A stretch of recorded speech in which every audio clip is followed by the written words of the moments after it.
अस्सलाम वालेकुम दोस्तों, सिंधी अदब जी दुनिया में भली कार दोस्तों शामिल कयूं था एक निहायती कीमती मज़मून ॿारनि जी नफ़्सियात ऐं उन जी शख़्सियत कीअं ठहे थी।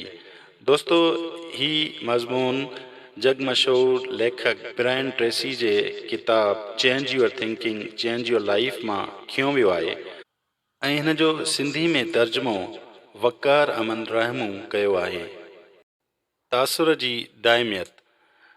जेकॾहिं माउ पीउ तव्हांजी परवरिश हमेशह इहो चवंदे कई त तव्हां हिकु बहितरीनु इंसानु आहियो, तव्हां सां सभु को मुहबत करे थो, तव्हांजी हिमत अफ़ज़ाई थींदी रहंदी हुजे, जंहिं करे तव्हांखे पाण ते मुकमिल एतमाद हुजे, तव्हां जेकी कुझु करणु चाहियो थे उहो करणु ॾिनो वियो ऐं तव्हांखे नंढपिण खां ई इहो अहसासु ॾियारियो वियो त तव्हां हिकु क़दुरु जोगा इंसानु आहियो। 3 सालनि ताईं इहे ॻाल्हियूं तव्हांजे यकीन में शामिल थी तव्हांजी ज़ात जो बुनियादी हिसो बणिजी थी वञनि। तव्हांजो इहो पको यकीन ई तव्हांखे हक़ीक़ी ज़िंदगीअ में अहिड़ो ई सुठो इंसानु ठाहे छॾींदो जेको तव्हांजे तसवर में आहे। पर जेकॾहिं तव्हांजी माउ पीउ परवरिश ॿिए अंदाज़ में कई हूंदी ऐं उहे उन ॻाल्हि खां अणॼाण हूंदा त सननि लफ़्ज़नि जो तव्हांजे रवैये ऐं ज़िंदगी ते कहिड़ो असरु पवंदो, त पोइ इहे तव्हां ते तनक़ीद करे रोके टोके तव्हांजी शख़्सियत ई तबाह करे छॾींदा ऐं जज़्बाती ऐं जिस्मानी सज़ा ॾेई तव्हांखे क़ाबूअ में रखण जी कोशिशि कंदा। जॾहिं ॿार खे नंढे हूंदे ई तनक़ीद जो निशानो बणायो वञे त पोइ हू सम्झणु लॻे थो त हिन में ज़रूरु का खोट आहे, जंहिं करे ईअं थिए थो। हू सम्झे ई नथो त खेसि अजायो सज़ा छो थी ॾिनी वञे। संदसि ज़हन में इहा ॻाल्हि वेही थी रहे त खेसि उन ॻाल्हि जी ख़बर कोन्हे, पर संदसि माउ पीउ खे त ज़रूरु ख़बर हूंदी त असुलु ॻाल्हि छा आहे, जंहिं करे इहे साणसि अहिड़ो सलूक कनि था। पोइ हू उनखे पंहिंजो नसीबु सम्झी चुपचाप सभु कुझु क़बूल करे हर सूरतयाल लाइ ज़हनी तौरु अॻुवाट ई तयारु हूंदो आहे। हू महसूसु करे वठंदो आहे त हिन में का ख़ासि क़ाबिलियत कोन्हे ऐं हू शफ़क़त लाइक़ु बि कोन्हे। हू पाण खे क़दुरु लाइक़ु कोन सम्झंदो आहे। जवानी में शख़्सियत ऐं ज़ात जे मसइलनि जो शिकार थींदड़नि बाबति नफ़्सियाती माहिरनि जो चवणु आहे त उन जो वॾो सबबु खेनि नंढपिण में माउ पीउ जी सही मुहबत न मिलणु आहे। ॿारनि खे बि शफ़क़त जी ईअं ई ज़रूरत हूंदी आहे जीअं गुलनि खे बरसाति जी ज़रूरत हूंदी आहे।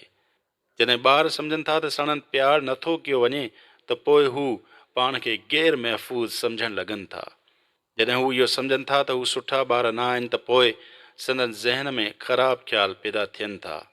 हिननि में कावड़, मायूसी, नाउमीदी, ख़्वाहिशुनि जो ख़तमु थियणु ऐं शख़्सियत जा मसइला पैदा थियनि था। पैदाइश वक़्तु बेडपाई। जॾहिं ॿारु पैदा थो थिए त खेसि को बि डपु न हूंदो आहे, पर जेकी ॿार गोड़ गमसान वारे हंधि पैदा थियनि था उहे ज़रूरु डिॼणा थींदा आहिनि। ॿारनि जे ज़हन में ख़ौफ़ संदसि वधण वेझण सां कोन वधंदो आहे। असांजे अंदरि 2 वॾा ख़ौफ़ हूंदा आहिनि, जिन मां हिकु नाकामी या नुक़सानु ऐं ॿियो तनक़ीद ऐं रद्द कयो वञण जो ख़ौफ़ हूंदो आहे।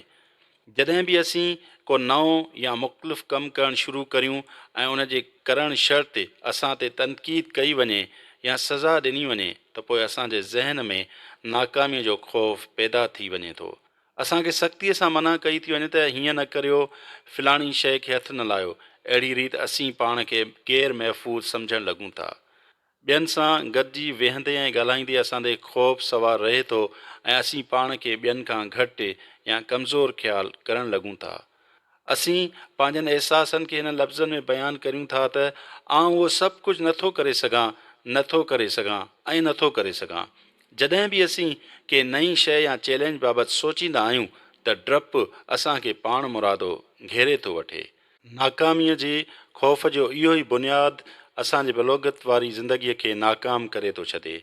नंढपिण में कयल ग़ैर मयारी तनक़ीद वॾे हूंदे असांजे ज़हन ते छांयल रहे थी।